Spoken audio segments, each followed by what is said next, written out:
beliau menyuarakan kekhawatirannya. Kalau terjadi sesuatu, apakah kita siap negara sebesar ini dipimpin oleh seseorang yang sudahlah masuknya tidak dengan cara moral ground yang baik, merusak etik, merusak sistem, merubah undang-undang dengan segala cara, menggunakan jalur nepotisme, tetapi juga kapasitasnya jauh dari memadai gitu. Kalau elitnya bersepakat untuk terjadi koreksi, maka pasti mereka akan nyari jalan. Survive-nya Novanto kemudian kembali memimpin Golkar menjadi itu DPR lagi. Itu tidak lepas dari restunya Presiden Jokowi waktu itu. Begitupun tidak segera diambilnya yang sekarang lagi rame MRC ya, itu juga tidak lepas dari sikap dari kekuasaan tertinggi. Kemampuan intelijen kita, kemampuan teknologi kita, kemampuan kita mendeteksi di mana orang yang sedang diburu itu apakah hendak digunakan atau tidak. Kalau digunakan pasti ketemu. Assalamualaikum Sobat DN. Reformasi 1998 sejatinya ingin menghapus korupsi, kolusi, dan nepotisme atau KKN. Tapi hari ini KKN bukan menghilang, tapi justru makin terang benderang. Kekuasaan sering datang dari dua arah, keluarga dan konglomerat, yang menggambarkan betapa nepotisme dan korupsi menjadi isu sehari-hari. Kita disuguhi dua cerita besar yang sebenarnya satu narasi. Gibran Rakabuming Raka, anak presiden yang naik jadi wakil presiden, dan kini didesak untuk dimakzulkan. Lalu Riza Khalid, orang yang selama ini disebut-sebut sebagai mafia migas, akhirnya resmi ditetapkan sebagai tersangka. Pertanyaan yang layak diajukan, apakah negeri ini masih punya etika moral dalam kekuasaan? Benarkah hukum akan menyentuh siapa saja, termasuk yang selama ini tak tersentuh? Kita tanyakan langsung pada orang yang pernah berhadapan dengan keduanya. Sebelumnya, silahkan subscribe dan nyalakan notifikasi channel ini. Ikuti juga platform kami di @diskursusnetwork.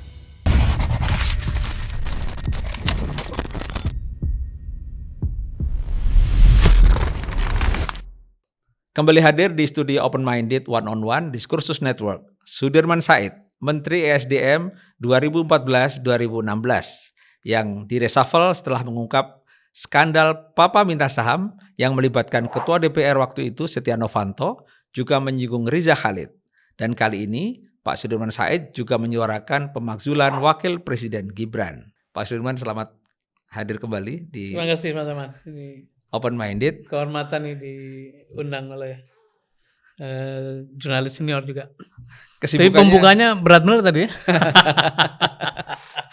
Pembukanya berat benar. Oke. Karena dua hal ini memang lagi banyak diperbincangkan dan saya kira mungkin dalam 1-2 hari sangat kencang ya. Dan orang mengingat Pak Sudirman Said waktu itu sebelum masuk ke isu desakan pemakzulan, ketika Pak Riza Khalid ditetapkan sebagai tersangka, orang mengingat bahwa pada waktu itu Pak Sudirman sebagai Menteri SDM bahkan diperiksa di Badan Kehormatan Dewan dan seterusnya. Tidak berapa lama setelah itu lalu ada reshuffle. Nah, tapi kita masuk dulu ke soal isu desakan pemakzulan. Sebenarnya kalau dilihat dari sisi politik, tapi juga dalamnya ada hukum, itu mungkin orang merasa ini agak susah kalau situasi politik seperti ini.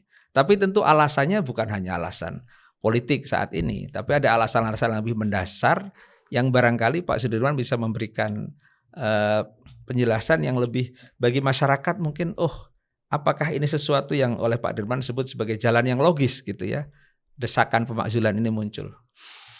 Iya, sekali lagi terima kasih Mas Aman. Alhamdulillah lama nggak ngobrolnya di ruang publik, tapi sangat menarik karena diskursus ini kan selalu mengutarakan masalah-masalah yang jadi perhatian masyarakat ya.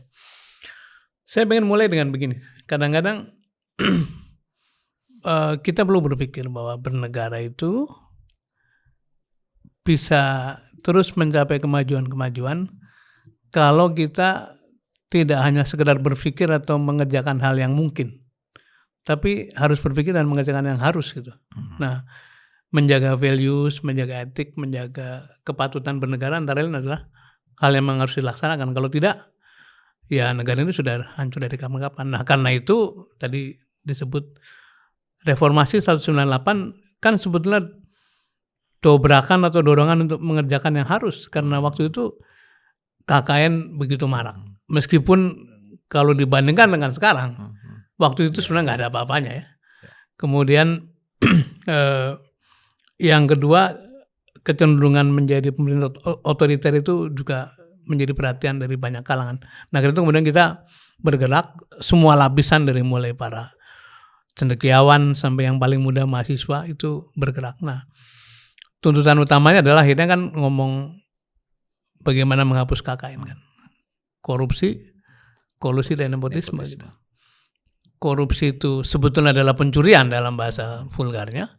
Kolusi itu persekongkolan mengerjakan yang jahat, yang tidak dibolehkan secara hukum, harusnya saling menjaga itu malah saling melindungi. Nah, nepotisme mendorong orang-orang yang punya hubungan kekerabatan, punya hubungan primordialisme, lebih mengemukakan daripada merit atau kapasitas gitu. Jadi kalau kembali pada poin soal pemakzulan itu sesuatu yang memang harus dipikirkan gitu. Kenapa? Karena pertama tadi berlawanan secara diametral dengan semangat menyelesaikan masalah KKN.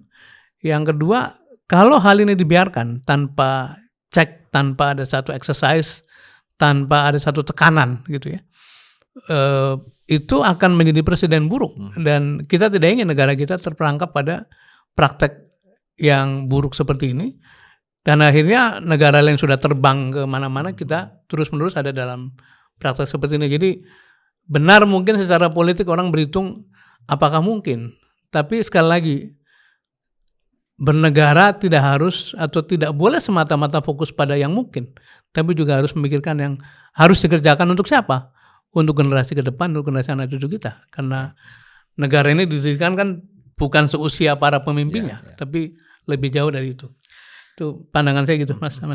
Bagaimana memastikan, terutama bagi publik ya, bahwa ini bukan gerakan politik bagi mereka-mereka yang katakanlah kemarin kalah dalam kompetisi di 2024 gitu, bahwa ini sesuatu yang memang istilah Pak Dirman tadi sesuatu yang harus, bukan hanya yang mungkin.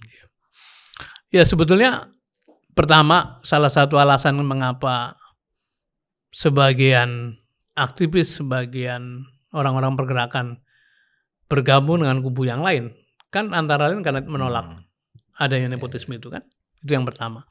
Yang kedua, sekarang ini yang bergerak tidak hanya orang-orang yang dulu berkompetisi kemudian kalah, tidak. Karena banyak juga mantan-mantan pendukungnya Joko Widodo gitu ya, yang kemudian berbalik dengan segala macam drama. Ada yang menangis, ada yang putus asa, ada yang akhirnya menyampaikan hal-hal yang selama ini kita tidak pikirkan gitu.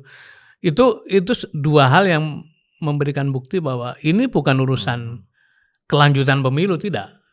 Saya berkali-kali mengatakan bagi saya pemilu Pilpres itu selesai pada tanggal 23 April 2024 ketika MK memutuskan presiden dan wakil presiden terpilih itu, kemudian ya selesai. Tapi ini adalah upaya-upaya untuk meluruskan kembali jalan negara, dan itu harus dilakukan kapan saja, lepas dari proses politik yang sifatnya politik praktis 5 tahun sekali. Oke. Bahwa yang belakangan mengemuka kan munculnya para purnawirawan TNI yang mendesak untuk pemakzulan dan bahkan secara resmi bersurat ke DPR. Ya. Ini sebenarnya menunjukkan apa ketika para senior di Republik ini kemudian harus turun tangan, harus bergerak. Sementara apakah karena suara-suara yang lain diabaikan, dan sekarang pun surat yang dikirimkan oleh para purnawirawan itu belum diproses, dibaca, ya? bahkan belum dibacakan oleh di sidang paripurna ya. Apa ini sebenarnya membacanya? Di antara kelompok masyarakat ya, saya kira kita harus bisa mengatakan atau masih bisa mengatakan bahwa kalangan TNI lah yang melalui proses-proses pembinaan moral, pembinaan nasionalisme, penempaan semangat bela negara yang paling kuat lah, itu harus diakui itu. Apalagi kalau kita mengingat angkatan-angkatan senior yang masih terlibat dengan atau masih terkait sama angkatan 45 yang kira-kira dulu ketika mereka berjuang itu nggak ada pamrih apa-apa, dan pun ketika mereka kalau lihat tokoh-tokohnya kan tokoh-tokoh sepuh ya, yang sebetulnya memang sudah waktunya istirahat. Tapi justru itu pesannya gitu. Hmm. Orang-orang yang tertempa dengan sangat kuat dari sisi nasionalisme, bela negara, kepedulian tentang masa depan bangsa, dan orang-orang yang boleh dibilang dari lintas warna sebetulnya kan, artinya afiliasi politik kan berbeda-beda. Beliau menyuarakan kekhawatirannya. Kalau terjadi sesuatu, apakah kita siap negara sebesar ini dipimpin oleh seseorang yang sudahlah masuknya tidak dengan cara moral ground yang baik, merusak etik, merusak sistem, merubah undang-undang dengan segala cara, menggunakan jalur nepotisme, tetapi juga kapasitasnya jauh dari memadai gitu. Jadi itu merupakan satu signal bahwa dari kelompok yang boleh dikatakan nasionalismenya sudah teruji, ternyata muncul sikap kritis seperti itu. Bahkan boleh dibilang mereka ini menempuh risiko kan. Iya. Itu mungkin satu cara pandang yang bisa kita garis bawahi di dalam diskusi ini. Ya. Meskipun kalau kita melihat politik formal, Ya. ada sekian etape rute yang harus ditempuh untuk proses pemakzulan, dan sekarang katakanlah di rute pertama masuk ke DPR pun ada ketersendatan semacam itu. Bahkan pernyataan terakhir beliau menyatakan kalau memang kita secara sopan tidak digubris, mungkin ada hal-hal lain. Ini kan bentuk-bentuk yang seperti dorongan kepada publik untuk bergerak. Kalau Pak Sudirman melihat, apakah benar bahwa kalau situasi politik begini-begini saja maka harus dengan agak memaksa gitu? Pertama-tama mungkin harus kita pelajari kembali sejarah. Bagaimana proses pemajulan Bung Karno, naiknya Pak Harto, kemudian proses berhentinya Pak Harto. Pak Harto kan menyebut diri saya berhenti, bukan mundur. Sampai pada pemakzulan Gus Dur pada waktu dengan segala atributnya. Pun naiknya sejumlah pemimpin lah, baik lewat normal maupun tidak normal. Artinya normal itu lewat pemilu yang terjadwal, yang tidak normal karena suasana mendesak. Itu pertama-tama kan sebenarnya kesepakatan elit bagaimana kan, baik elit politik maupun para tokoh yang mewarnai negeri ini gitu. Nah, proses itu merupakan teknis dari pelaksanaan kesepakatan itu. Jadi yang sekarang mungkin perlu diupayakan atau didorong adalah ini elit bangsa ini, elit republik ini melihat keadaan ini seperti apa gitu. Apakah semuanya masih berpikir bahwa ini hal yang baik-baik saja gitu. Karena itu memang perlu diungkapkan terus-menerus bahwa ini ada persoalan besar, bukan saja soal tadi meritokrasi, soal budaya nepotisme yang makin menyebar kemana-mana, tapi juga soal keselamatan negara gitu. Orang bertanya, apakah betul dia tidak punya kemampuan? Ya, katanya kan prediksi paling mudah itu kan kemampuan kita itu dilihat kemarin mengerjakan apa gitu. Kemudian apa-apa yang sudah dihasilkan selama duduk itu terlihat kombinasi antara kapasitas yang jauh dari memadai dengan memang seperti tidak ada potensi untuk tumbuh dalam menjalankan peran-perannya. Jadi kalau tadi menyangkut proses formal, tahapan-tahapan dari mulai DPR, MK, kemudian mungkin juga akan ada pengujian tahapan berikutnya gitu ya. Itu sebetulnya kan hanya soal kalau elitnya bersepakat untuk terjadi koreksi, maka pasti mereka akan nyari jalan untuk itu. Benar sekali bahwa hal yang paling berat sekarang adalah sangat tidak seimbang antara kekuatan yang berada di pemerintahan dengan yang di luar. Bahkan yang di luar pun sudah mengatakan kami mendukung jalannya pemerintahan, kan gitu kan. Jadi ini sesuatu yang memang memberi signal yang tidak mudah. Tetapi kembali, apakah ia bernegara itu hanya mengerjakan hal-hal yang mungkin saja, tapi kemudian melupakan hal-hal yang harus dikerjakan. Gitu. Jadi ini adalah apel kepada para elit, baik politik maupun para tokoh-tokoh pemikir bangsa maupun para akademisi untuk terus mencari jalan keluar atas hal ini. Kalau melihat situasi yang sepertinya desakannya begitu keras, tapi responnya seperti biasa-biasa ya, seperti dianggap bukan sesuatu yang urgent, serius ya, bukan serius, bahkan dianggap ya surat biasa saja gitu ya. Ini apakah cukup dengan menyuarakan terus gitu ya, Sementara secara praktis kan katakanlah partai politik seperti Pak Sudirman sampaikan tadi bahkan hampir semuanya mendukung ke pemerintahan. Apa yang bisa diharapkan kalau situasinya seperti sekarang ini? Ya memang akhirnya kalau pemilik kewenangan formal tidak bergerak dengan tekanan-tekanan publik, memang tidak ada sesuatu yang bisa ditunggu lebih jauh ya, proses akan bergulir atau tidak. Tetapi minimal ada catatan sejarah bahwa bangsa kita ini sebetulnya secara akal sehat menolak hal seperti ini gitu.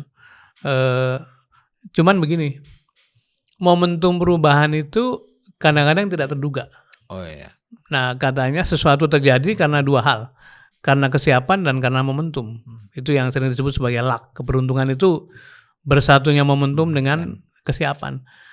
Momentum kadang-kadang tidak bisa kita kontrol, tapi kesiapan bisa kita kendalikan atau bisa kita kondisikan. Nah, karena itu mari terus-menerus mengkondisikan kesiapan perubahan itu gitu. Kalau itu terjadi bagaimana? Termasuk skenario-skenario bila memang proses itu bergulir, kemudian kita membutuhkan pemimpin yang lebih baik kualitasnya, siapa yang kira-kira mungkin untuk disodorkan sebagai pengganti, kan harus sampai ke sana. Dan menurut saya tidak ada salahnya, karena misalnya sebagai contoh, 3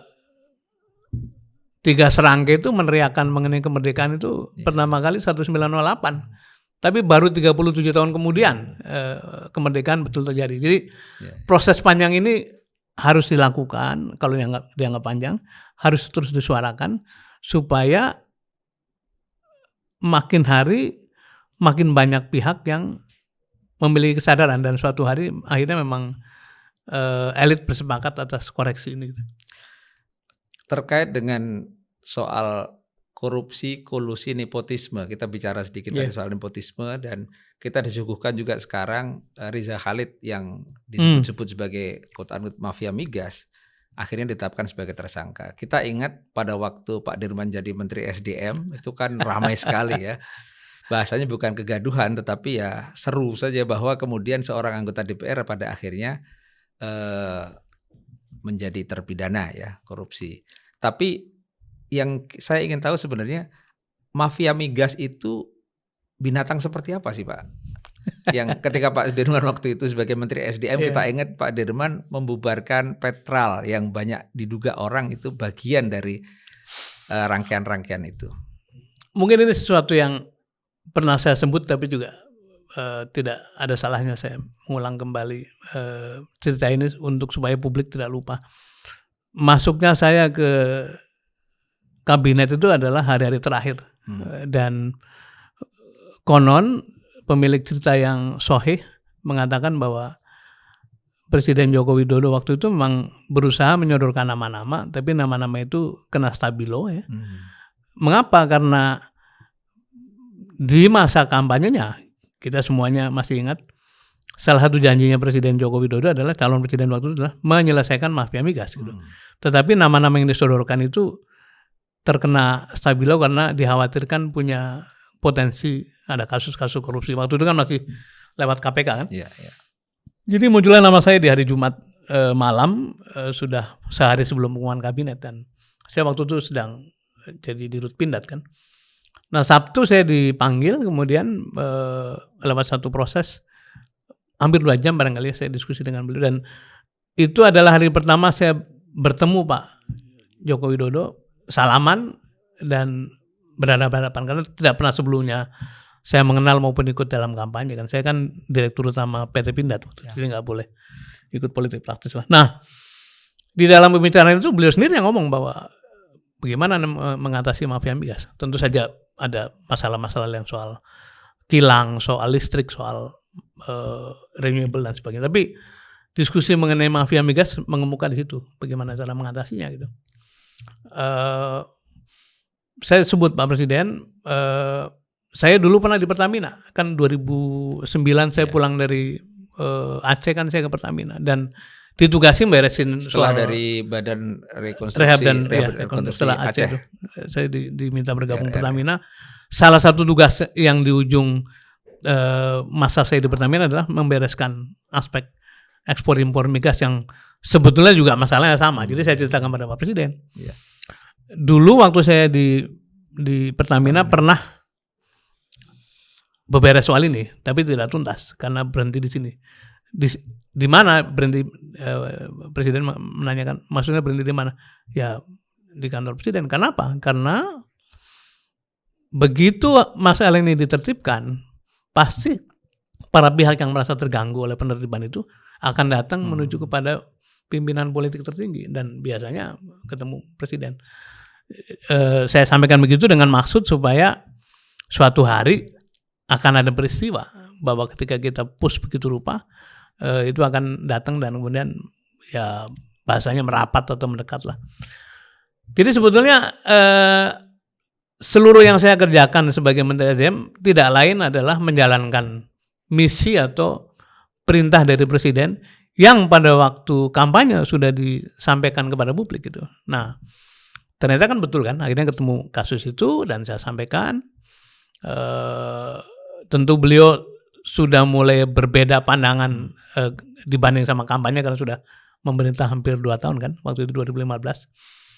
Dan ada satu titik di mana beliau seperti hendak surut. Ketika audit sudah mau selesai, audit oleh Kordamenta yang audit itu menyimpulkan bahwa ada 70% kontrak-kontrak itu jatuh kepada satu lingkaran yang sekarang namanya disebut-sebut kan. Pak Presiden suatu hari mengundang saya, di sana sudah ada 2 menteri yang lain. Seperti mengingatkan itu jangan terlalu kenceng apakah ini mau diselesaikan apa enggak, ya harus selesaikan Pak karena publik sudah tahu menunggu dan sebagainya. Tidak ada keraguan-keraguan sebetulnya gitu ya. Nah, ketika peristiwa Papa minta saham yang sangat dikenal publik itu kan juga sama. Saya sebetulnya tidak mencari masalah, tapi kemudian tiba-tiba ada bukti, saya laporkan dan saya jelaskan dengan kata-kata begini. Pak Presiden, menurut saya bangsa ini sedang ditolong oleh Tuhan, oleh Allah Subhanahu wa taala. Kenapa? 2 orang ini bertahun-tahun lamanya, yang satu selalu bisa masuk ke dalam kekuasaan mempengaruhi proses dan merusak sistem. Ya, urusan-urusan migas itu. Satu lagi disebut sebagai untouchable, tidak tersentuh. Kasus A lolos, kasus B lolos terus sampai EKTP waktu itu kan hampir lolos juga gitu. Jadi kalau saja dua orang ini bisa kita selesaikan, sebetulnya Indonesia bebannya sangat ringan karena kalau yang berat bisa kita selesaikan, apalagi yang lebih ringan. Jadi tapi dalam perjalanan beliau kurang happy lah, terutama ketika menjadi isu politik. Saya sempat dipanggil dan sama halnya ceritanya Pak Agus Raharjo itu, ya saya dimarahin juga. Ini siapa yang nyuruh? Siapa yang memerintahkan ini? Siapa yang dibalik ini semua gitu? Ya saya jawab tidak ada. Ini tanggung jawab saya sebagai profesional yang ditugasi Presiden untuk membersihkan sektor ini, dan seluruh tindakan sudah saya konsultasikan pada Pak Presiden dan Wakil Presiden. Jadi dinamikanya di dalam titik puncak kekuasaan itu luar biasa dan saya tidak kaget kalau suatu hari akibat dari tindakan-tindakan ini kemudian berdampak pada apakah saya digeser, apakah saya diberhentikan. Saya sudah ngitung sejak bulan-bulan pertama lah. Dan akhirnya Pak Sudirman di reshuffle ya? Iya, tapi saya selalu mengatakan mungkin tidak ada hubungan ya. Karena reshuffle itu ya haknya yang nunjuk kapan saja. Tapi risiko-risiko untuk beberes itu memang sudah dihitung sejak awal. Malah saya mengatakan pada kawan-kawan di SDM, bulan-bulan pertama rapim lah. Bapak-bapak, ibu-ibu, saya ini disebut sebagai political appointee. Jadi pejabat yang ditunjuk secara politik. Jadi tergantung berapa lama di sini, tergantung siapa yang nunjuk tuh maunya berapa lama. Bisa 3 bulan, bisa 6 bulan, bisa setahun, bisa selesai 5 tahun gitu. Tapi bapak dan ibu adalah permanen faktor, karena bapak dan ibu tumbuh di sini, akan pensiun di sini. Karena itu gunakan saya sebagai temporary factor itu, sebagai katalis perubahan. Tugaskan saya atau gunakan saya untuk melakukan perbaikan, karena memang waktu itu kan sektor SDM sangat negatif reputasinya karena berbagai kasus. Dan alhamdulillah saya mendapat dukungan dari internal sampailah bisa membuka segala macam kasus. Tapi tadi berhenti dan jalan maupun stopnya di mana? Di struktur politik. Karena menteri ya pelaksana kan gitu kan. Kalau atasannya tidak mengatakan ini go, sulit dan di sini saya harus mengatakan bahwa survive-nya Novanto kemudian kembali memimpin Golkar menjadi itu pimpinan DPR lagi. Itu tidak lepas dari restunya Presiden Jokowi waktu itu. Begitupun tidak segera diambilnya yang sekarang lagi rame MRC ya, itu juga tidak lepas dari sikap dari kekuasaan tertinggi. Menurut saya sih begitu ya. Ya, kalau hari ini kemudian pada akhirnya yang Pak Dirman sebut MRC tadi ya, Muhammad Reza Khalid jadi tersangka, apakah dan dari tahun itu kan kalau kita hitung 10 tahun ya, begitu lama bahkan kekuasaan sudah berganti itu. Jadi sebenarnya apakah ini benar-benar momentum untuk bersih-bersih atau kalau orang di luar bilang atau sekedar ganti pemain sebenarnya? Ada panggung depan, ada panggung belakang ya. Panggung belakang walau alam bisawab lah. Tapi yang di depan kan sebenarnya isu ini kan sejak dulu, sejak Presiden SBY lah. 2009 muncul kan mau penertiban integrated supply chain ya. ISC-nya sampai dibubarin, direksi Pertamina diganti gitu. 2014 muncul sebagai bahan kampanyenya Pak Jokowi.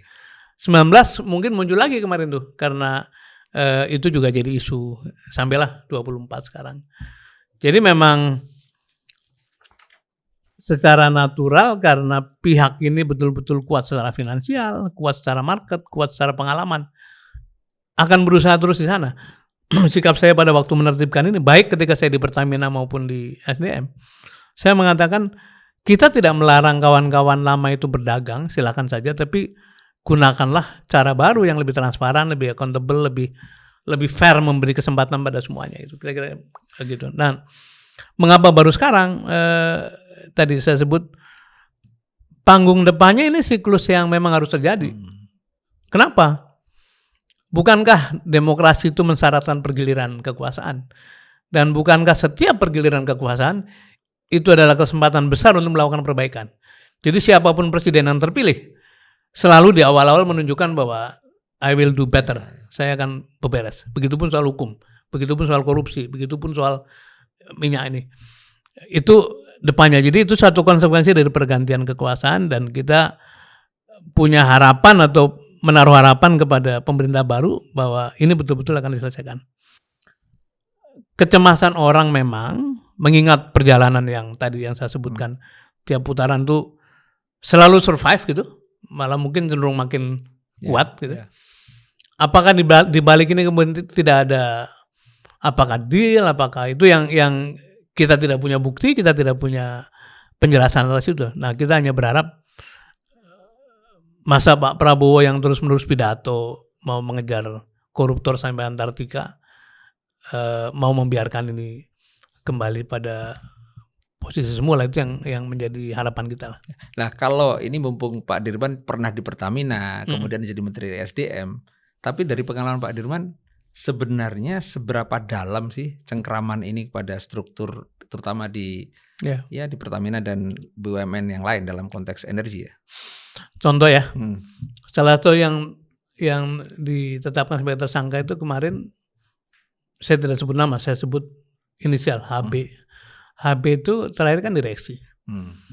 Itu sudah dibicarakan sebagai tangannya MRC sejak dia masih vice president barangkali. Itu puluhan tahun lalu gitu. Orang ini termasuk yang sangat vokal menentang dibangunnya integrated supply chain. Bahkan orang ini bisa mobilisasi opini, mobilisasi demo segala macam untuk menentang ini semua gitu. Itu memberi gambaran betapa dalamnya, betapa panjangnya rantai. Ya.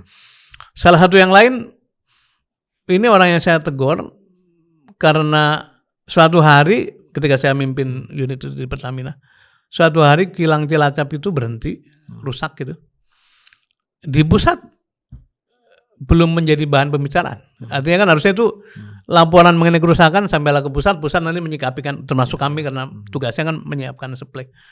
Tapi dia sudah mengatakan bahwa pasar Singapura sudah tahu bahwa ada kilang trip karena itu siap-siap untuk memberikan supply alternatif itu. Kalau bukan karena tangan-tangan yang begitu dalam dan kuat, tidak mungkin itu terjadi. Nah, tetapi itu sebetulnya hal sepele, Mas, menurut saya, karena itu kan bisa dibersihkan dengan cepat. Yang memang sulit dirubah adalah keterkaitan antara pihak yang sering disebut mafia-mafia itu dengan political power, dan itu cukup merata menurut saya. Jadi hanya satu leadership yang punya komitmen betul-betul pada publik, pada negara, pada bangsa, yang bisa mendorong ini bisa diselesaikan dengan baik.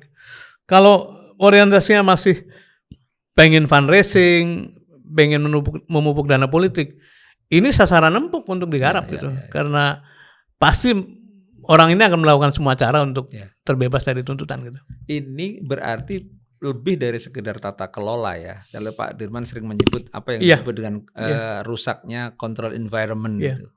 Itu gimana mengaitkan itu dalam konteks politik ya? Karena lebih dari soal tata kelola saja. Sebenarnya kalau memahami control environment atau tata kelola dalam konteks makro, sebetulnya aspek politik masuk di sana. Karena control environment itu menyangkut sikap dari pimpinan tertinggi, itu nggak lebih lepas dari politik. Menyangkut nilai-nilai yang dianut, yang dipahami. Menyangkut orang seperti apa yang diangkat, orang siapa yang dikeluarkan dalam tim. Menyangkut bagaimana cara mengambil keputusan. Menyangkut seberapa transparan satu proses itu diselenggarakan. Jadi sama bahwa pada akhirnya karena masalah ini begitu strategis, di dalam aspek control environment juga termasuk di dalamnya adalah bagaimana politik diselenggarakan, politik negara diselenggarakan, dan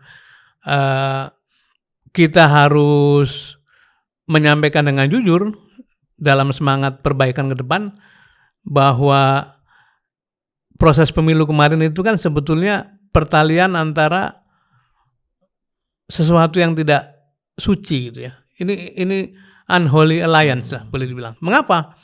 Karena wakilnya di bab pertama kita tadi membicarakan wakil, tapi juga pihak yang terlibat untuk pemenangan itu, ini kalau saya ngomong pemilu bukan karena saya ada di pihak yang kalah ya, tapi kita ngomong sebagai satu analisis lah. Kita semuanya diekspos pada berbagai hal yang tidak wajar. Pembagian bansos yang tidak wajar.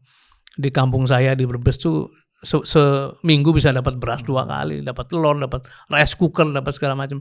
Sesuatu yang bahkan orang-orang kampung mengatakan, ini apa sih Mas, kok sampai begini amat gitu. Kemudian kita mengenal istilah parcok, sesuatu yang menyakitkan saya, menyakitkan kita semua, menyakitkan para anggota polisi menurut saya, karena polisi itu diseleksi, dididik oleh negara, dijadikan pelindung dan pelayan warga kan. Makanya pedomannya kan to protect and to serve. Tapi kemudian oleh suatu proses politik digunakan sebagai alat pemenangan dan akhirnya menjadi sebutan parcok itu. Jadi karena cara munculnya kekuatan politik ini melalui proses-proses yang tidak suci tadi, tidak bersih tadi, ini keadaan ini sangat rentan sebetulnya untuk membuat praktek-praktek buruk semacam yang kemarin kita lihat juga bersemayam terus. Nah, menjadi ujian dari pemerintah Pak Prabowo saya kira, apakah bisa membuktikan bahwa apa-apa yang dipidatokan pada waktu kampanye, pada waktu pelantikan, pada waktu forum-forum global itu akan dilaksanakan. Dalam hal ini memberantas KKN tadi. Nah, dalam konteks KKN dan mafia migas, apakah ini bisa dibaca sebagai tanda-tanda bahwa pemerintahan Prabowo sebenarnya sedang ingin bersih-bersih gitu ya? Iya, kalau kita mau berprasangka baik, itu tanda-tanda awal, tetapi kita lihat beberapa aspek ke depan. Satu, apakah MRC itu betul-betul bisa diperoleh kembali pulang ke Indonesia gitu ya, ditangkap lah ya. Karena sedang di luar negeri ya. Katanya sedang di luar negeri. Apakah ada pengadilan yang fair sehingga yang salah diputuskan salah, dihukum secara proper saja lah, tidak mengharapkan dihukum seberat-beratnya. Sampai apakah terjadi perubahan atau penataan di sektor yang selama ini dikeruhkan oleh praktek begini. Di SDM bagaimana nanti, di Pertamina nanti bagaimana gitu. Kalau ini semua terjadi, maka kita bisa menyimpulkan bahwa pengungkapan kasus-kasus ini betul-betul merupakan bagian dari penataan hukum yang dijanjikan oleh presiden kita gitu. Artinya itu bisa disebut juga sebagai indikator-indikator apakah control environment itu mau diperbaiki atau tidak gitu. Persis, ya. persis. Dan itu sebetulnya misalnya dalam soal mencari Muhammad Reza Khalid lah. Saya tidak melihat ini adalah aspek soal kemampuan, tapi soal kemauan gitu. Mengapa? Karena kita punya sejarah bisa mencari Nazarudin sampai ke Cartagena gitu, sampai Kolombia, di Kolombia. Itu negara yang jauhnya bukan main dan sangat tidak bersahabat pada penegakan hukum waktu itu kan, tapi dapat juga. Artinya kemampuan kita sebenarnya oke. Kita pernah mengejar satu terpidana namanya Ibu Nunun ya. Itu soal kasus travel check dari Bank Indonesia gitu. Tapi juga kita kan hidup dalam alam yang sangat terbuka. Saya kira kemanapun kita pergi itu dipotret oleh kamera di setiap sudut kan. Jadi kalau kita bersembunyi sulit aja gitu. Nah sekarang kemampuan intelijen kita, kemampuan teknologi kita, kemampuan kita mendeteksi di mana orang yang sedang diburu itu apakah hendak digunakan atau tidak. Kalau digunakan pasti ketemu. Tapi persis seperti Mas Aman katakan tadi, ini tanda-tanda awal yang kita harapkan dibuktikan. Dan waktunya masih banyak, artinya ini kan baru tahun pertama pemerintahan ya. Menuju kan tahun kedua bentar lagi ya. Nah kalau melihat dalam bernegara berpolitik itu kan boleh kita berhusnudon sebenarnya ya, berprasangka baik gitu ya. Tentu negara dalam hal ini pemimpin tertinggi juga tidak ingin kita terjerumus yang terlalu dalam pada kerusakan control environment tadi dan sistem tidak berjalan gitu ya. Nah, kalau itu tidak terjadi, menurut Pak Dirman apa yang mesti dilakukan? Ya, kan kita sebetulnya kan punya lembaga-lembaga tinggi negara yang tugasnya saling memberikan check and balance kan. Eksekutif pada presiden, kemudian legislatif pada DPR, ada DPD, ada MPR. Yudikatif ada sistem peradilan, kepolisian, BPK untuk eksaminatif melakukan audit-audit segala macam. Deretan itu yang semestinya kan bisa bekerja. Nah pertanyaan kita sekarang itu apakah secara kelembagaan lembaga-lembaga tinggi negara itu masih mengerjakan tugasnya dengan efektif? Misalnya apakah DPR kita itu di samping fungsi budget dan fungsi legislasi, apakah pengawasannya dikerjakan dengan baik sehingga kalau ada masalah-masalah seperti ini betul-betul dikejar sampai ujung. Buktinya mereka bisa bikin pansus berkali-kali pada waktu kita beresin ini kok sampai ada panja segala macam. Kemudian bagaimana dengan penegak hukum tadi, kejaksaan, kepolisian, pengadilan segala macam, itu juga perlu kita pertanyakan apakah masih efektif menjalankan fungsinya. Sampai pada soal-soal yang sering menghitung kerugian negara itu kan BPK, BPKP ya. Itu juga kita pertanyakan. Artinya bukan kita mempertanyakan, tapi mari kita bertanya apakah masih efektif tidak. Misalnya kita melihat satu fenomena sudah bertahun-tahun lamanya sejak undang-undang BPK itu dirubah, yang terjadi malah bukannya pimpinan BPK makin profesional makin kuat, tapi isinya politisi dari partai-partai yang kemudian terbukti dalam bertahun-tahun itu ada saja yang anggota yang ketangkep karena korupsi. Padahal di dalam kancah global itu BPK itu bahasa Inggrisnya adalah Supreme Audit Body. Jadi lembaga audit yang paling tinggi, yang paling mulia gitu ya. Yang di berbagai negara itu dipimpin orang-orang yang sangat kredibel. Jadi ini hal-hal ini juga menjadi kalau ditanya tadi apa yang bisa dilakukan, harusnya lembaga-lembaga ini bekerja. Tetapi kan di dalam bernegara ini ada 3 pilar katanya kan, ada state, lembaga-lembaga negara yang tadi eksekutif, yudikatif, dan legislatif, tapi juga ada korporasi, pembayar pajak, penyedia lapangan kerja, pemutar ekonomi, juga ada civil society kan, yang menjadi penyeimbang keduanya dan menyuarakan suara-suara jernih yang disebut sebagai voicing the voiceless ya. Nah, menurut saya teman-teman NGO, teman-teman kampus, teman-teman civil society tidak boleh berhenti. Gunakan fleksibilitasmu dalam bergerak itu untuk terus mengkaji masalah-masalah kenegaraan dan menyuarakannya gitu. Dalam rangka apa? Tadi dalam rangka menyongsong momentum gitu. kalau kita tidak mendiskusikan, kita tidak menyuarakan, kita akan kehilangan momentum itu. Nah, kalau kita terus suarakan, kita sampaikan dalam forum-forum semacam ini. Sekarang ini lagi muncul berbagai komunitas yang terus melihat bagaimana perkembangan kita bernegara. Misalnya saya hadir di satu forum namanya Gerakan Nurani Bangsa ya. Itu kan ada Ibu Nyai Ibu Gus Dur ya, Sinta Nuriyah. Bu Sinta Nuriyah, ada Mbak Omi di sana, terus ada tokoh-tokoh senior kayak Pak Eri, Pak Prof Komar, Pak mantan Menteri Agama Pak Lukmanul Hakim, ada Romo Kardinal juga di sana, ada tokoh-tokoh dari Nasrani. Ini diskusinya mulai melebar, tidak hanya masalah-masalah etik moral, tapi mulai bicara mengenai ekonomi, bicara mengenai hukum segala macam. Ada kelompok lain diskusi mengenai keadaan ekonomi, kelompok lain bicara mengenai hukum. Forum-forum ini mesti didorong supaya hal-hal yang tersumbat dalam lembaga-lembaga formal bisa kita urai di sana dan kemudian disuarakan sebagai concern publik. Yang digambarkan Pak Dirman ini kan tokoh-tokoh senior ya, yang pada akhirnya yang mereka harusnya mungkin sudah beristirahat harus turun tangan untuk membereskan hal-hal seperti ini, menyuarakan hal seperti ini.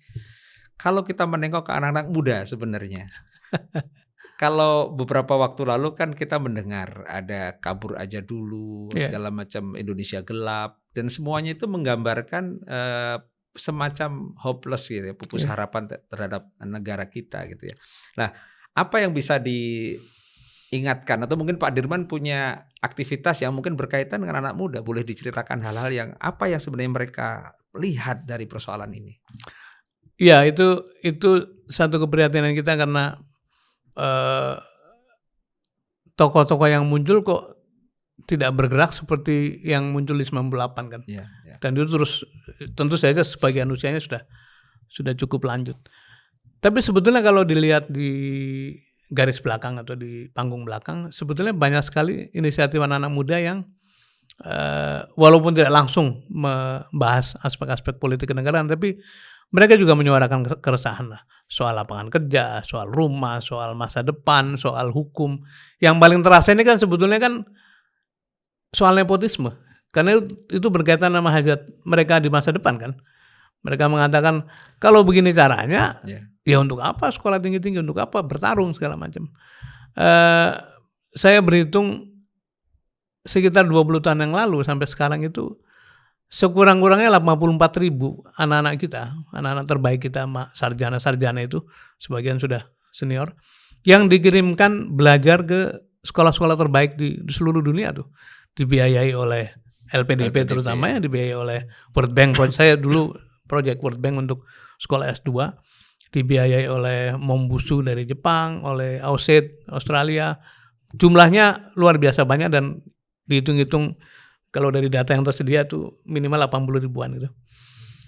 Nah, sebagian mereka ini sebetulnya kan juga ikut dalam suasana risau karena mereka punya wawasan, punya perbandingan, baca referensi di mana-mana gitu.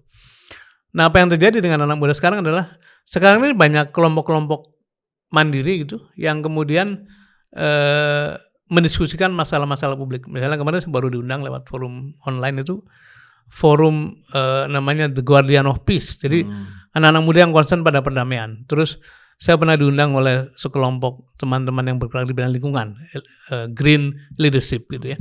Nah, kami sendiri di IHN, Institut Hakikat Negeri, punya 2 flagship program. Satu namanya Kelas Kepemimpinan. Ini sudah angkatan ke-10. Pesertanya dulu agak bercampur, tapi sekarang fokus pada mahasiswa-mahasiswa. 5 kali pertemuan online, kemudian membahas masalah-masalah basic konsep mengenai kepemimpinan, tapi juga membaca keadaan. Berapa orang itu setiap kali sesi kira-kira 40-50 orang. Dan sudah 10 angkatan. Satu lagi yang lebih kental, lebih padat itu namanya Trisector Leadership Bootcamp. Itu kita kumpulkan teman-teman muda dari 3 sektor. 3 sektor itu dari state, dari pemerintahan, ada ASN, ada orang BUMN, tapi juga teman-teman dari korporasi, perusahaan-perusahaan, dan dari gerakan sosial. Ini 3 sektor berkumpul, usianya 25 sampai 35, Itu satu angkatan kira-kira 30-40. Sekarang sudah 7 angkatan. Sebarannya cukup lumayan tuh Mas Aman, dari Aceh sampai ujung timur ada. Lah, apa yang bisa direkam dari anak-anak Nah, muda ini menarik. Saya mau ceritakan memang. Nomor 1 sebetulnya mereka ini sedang butuh role model, living example. Contoh yang hidup ya, yang betul-betul bisa menjaga etik, bisa menjaga nilai dan survive sampai ujung. Itu kita pertemukan tuh dengan tokoh-tokoh semacam itu ya. Kemudian sebagian dari tokoh itu bersedia jadi mentor mereka. Jadi mereka sekarang punya hubungan baik sebagai mentorship ya. Yang kedua, mereka bilang pada setiap kali sesi lah, ternyata bisa kok. Ternyata bisa kalau kita kerja. Ternyata masih banyak orang-orang baik. Ternyata di mana-mana muncul inisiatif yang baik. Nah, kalau semakin banyak anak-anak muda yang punya masa depan, yang ini kan pemilik masa depan teman-teman muda kan, yang menyuarakan bahwa ternyata bisa, ternyata masih banyak orang baik, ternyata masih bisa berjuang bersama-sama. Ini environment akan makin sehat, dan saya berharap semakin banyak kawan-kawan yang menyelenggarakan forum semacam itu akan membuat warna kita makin baik. Nah, alhamdulillah di antara para alumni itu di kampungnya masing-masing, di lingkungan masing-masing juga menggerakkan hal yang kurang lebih sama. Yang penting ada movement, ada satu inisiatif untuk perbaikan, dan mudah-mudahan itu bisa kita teruskan, dan rasanya sih akan sustainable karena pada setiap angkatan selalu ada volunteer untuk ikut membantu penyelenggaraan. Jadi tidak semuanya diselenggarakan berbasis uang, tapi juga iuran tenaga, pikiran gitu. Ada nggak suara-suara selain soal hopeless tadi, ternyata ada jawabannya bahwa ternyata ketika merekam mereka dari dekat mungkin tidak sesuram itu mungkin ya harapan mereka ya. Kalau mendengar beberapa yang yang betul-betul tuh idealismenya terganggu ya, terutama di sektor publik sih, di pemerintahan itu mereka bisa curhat sampai nangis-nangis tuh. Menangis karena menceritakan apa yang dialami, tapi juga menangis karena bersyukur bertemu dengan lingkungan. Alhamdulillah saya dipertemukan dengan kakak-kakak. Artinya mereka anak-anak muda ini mereka bagian di sektor publik itu, di pemerintahan mereka. Ada yang begitu. Kalau di sektor korporasi kecuali BUMN kan memang sebetulnya praktek-praktek begitu relatif terjaga karena yang punya perusahaan itu kan pengen organisasi sehat. Nah, sementara public domain itu kan betul-betul yang ngontrol rakyat, yang mewakili parlemen kan, DPR kan. Nah, itu yang kadang-kadang mereka nggak bisa. Misalnya seorang kepala bagian keuangan atau eselon 3 keuangan diminta melakukan ABCD yang tidak sesuai dengan nurani dia lah gitu. Jadi ekspresi itu ada, dan akhirnya berujung dengan setelah itu kan 7 atau 8 kali pertemuan. Yang pertama berkumpul 2 malam di satu tempat sebagai opening. Habis itu mereka kembali daerah masing-masing. Terus kita bikin pertemuan online setiap pekan seharian itu. Nanti di ujung ketemu lagi untuk semacam commencement atau wisuda gitu. Jadi sepanjang itu kan membuat mereka menjadi sangat dekat ya. Dan diskusi pertama dengan para narasumber itu kan juga merupakan sarana untuk mereka dapetin perspektif baru ya. Tapi yang lebih menarik adalah antar mereka menjadi sangat kompak, dan sekarang ini tiap-tiap angkatan kayak berlomba bikin proyek bersama. Ayo angkatan ini bikin apa, ini bikin apa. Sekarang ada satu angkatan yang bersedia menjadi penyelenggara forum diskusi bulanan misalnya gitu ya. Nah, kalau ini terus menjamur, menurut saya kita punya harapan baik bahwa perbaikan itu masih bisa kita lakukan kok seperti itu. Apakah ini mungkin dari Pak Dirman melihat dari dekat anak-anak muda sebagai refleksi ya, ini bisa kita jadikan titik balik ya, terutama anak-anak muda yang akan menyongsong masa depan. Kalau boleh Pak Dirman memesankan sesuatu atau yang mungkin sudah dipesankan kepada mereka, apa hal-hal yang paling pokok untuk mereka jadikan perhatian? Sebetulnya kalau melihat bagaimana cerita tadi Budi Utomo ya berjalan, kemudian para perintis Sumpah Pemuda, terus sampai bahkan angkatan 66 sama 98 itu yang mereka alami sekarang sebetulnya kalau dulu kan merdeka atau mati gitu ya. Antara merdeka sama mati jaraknya pendek, tapi antara suasana itu dengan merdeka jauh sekali gitu ya. Jauh sekali. Tapi sekarang ini kan sebetulnya gap antara yang kita inginkan yang kita inginkan apa sih? Normal saja, bukan yang ideal gitu. Dengan keadaan sekarang sebetulnya relatif manageable meskipun banyak yang menyebalkan juga. Ya. Jadi kita ada optimisme. Nah sekarang apa yang bisa kita titipkan pada mereka? Nomor satu, saya punya 3 hal ya. Satu, mungkin apa-apa yang kita kerjakan sekarang pada generasi siapapun tidak langsung dituai hasilnya. Tetapi ibarat meluruskan jalannya Republik ini butuh 10 langkah. Kalau tiap-tiap generasi kita bisa nyumbang 2 langkah tuh kan baik aja. Jadi generasi berikutnya tidak harus mulai dari nol. Itu satu. Jadi satu proses panjang berkelanjutan yang mungkin perlu disambungkan dengan dialog antar generasi seperti yang sedang terjadi sekarang di berbagai tempat. Yang kedua, saya ingin pesan kepada kawan-kawan terutama yang masih naik karir ya, baik di korporasi, karena soal-soal korupsi juga di korporasi juga tidak kalah hebat gitu. Bahkan di kalangan non-profit pun ada kasus begitu, penyalahgunaan kewenangan. Jadi bagi teman-teman yang masih punya kewenangan, otoritas atau kekuasaan, harus diingat bahwa kekuasaan itu ada batasnya gitu.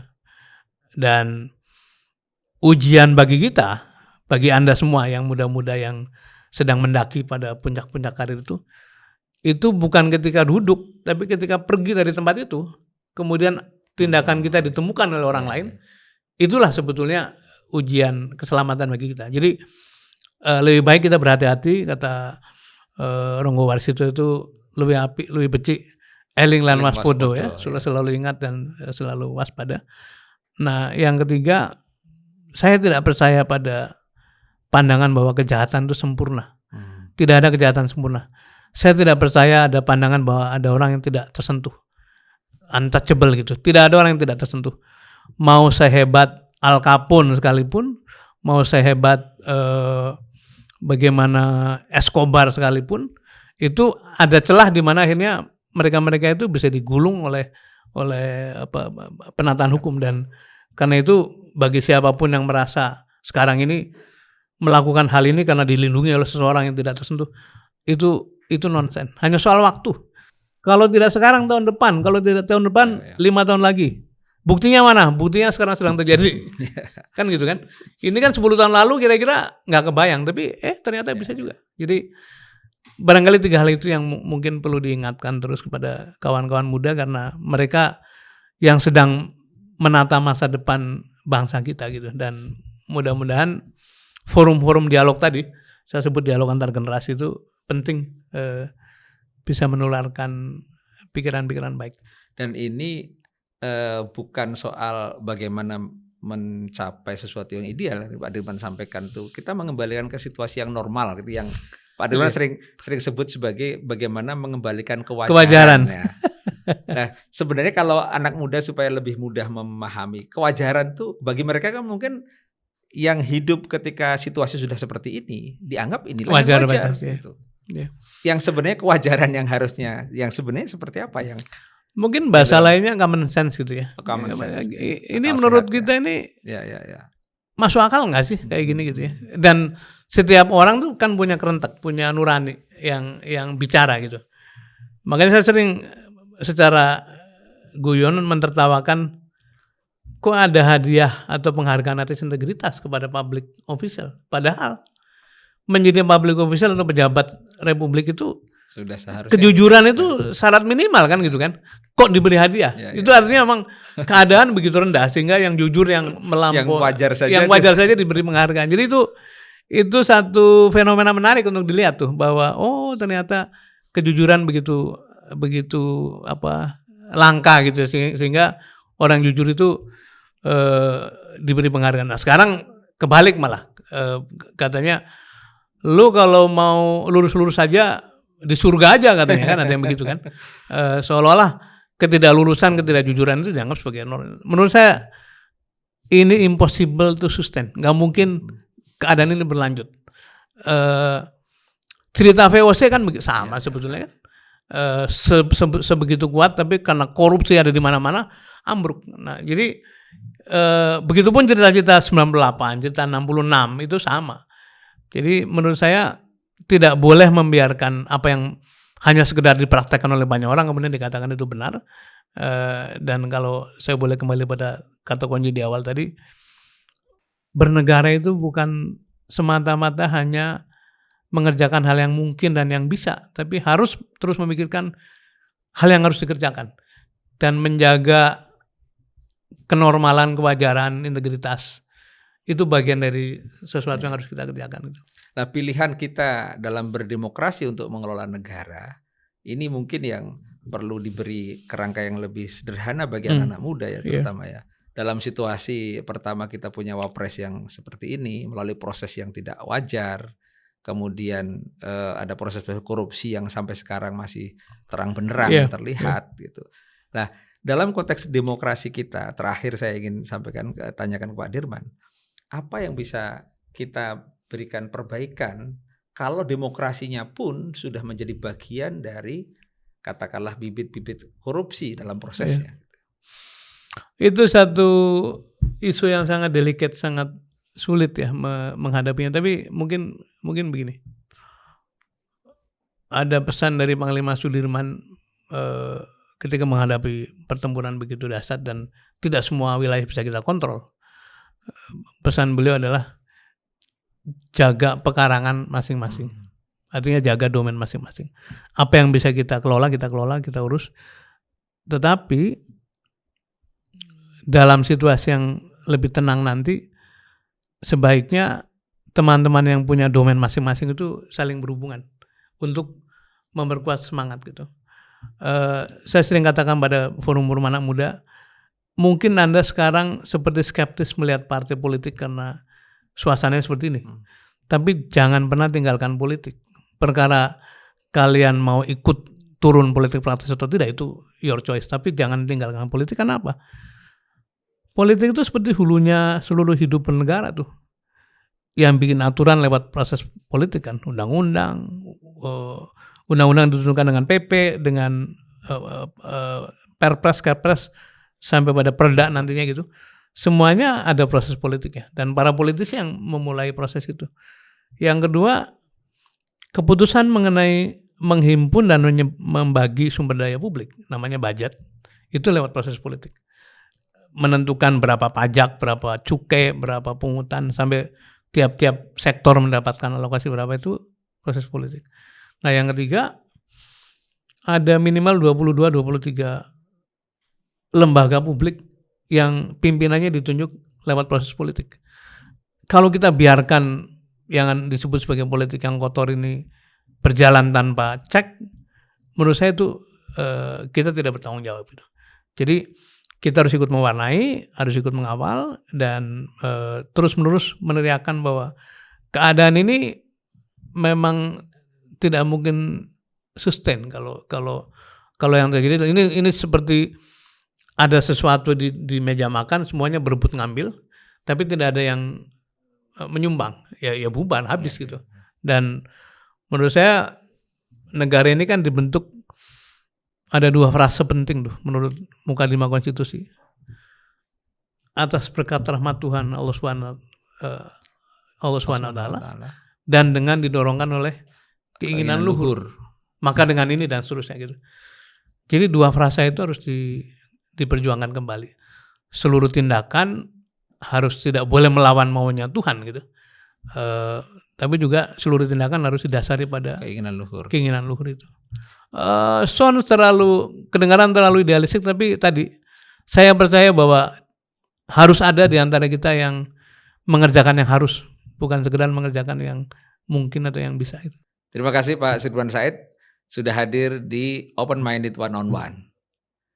Kita bukan sedang melihat 2 cerita, tapi satu cermin besar tentang pengkhianatan pada reformasi, desakan pemakzulan wakil presiden, dan penetapan mafia migas sebagai tersangka memunculkan pertanyaan yang sama.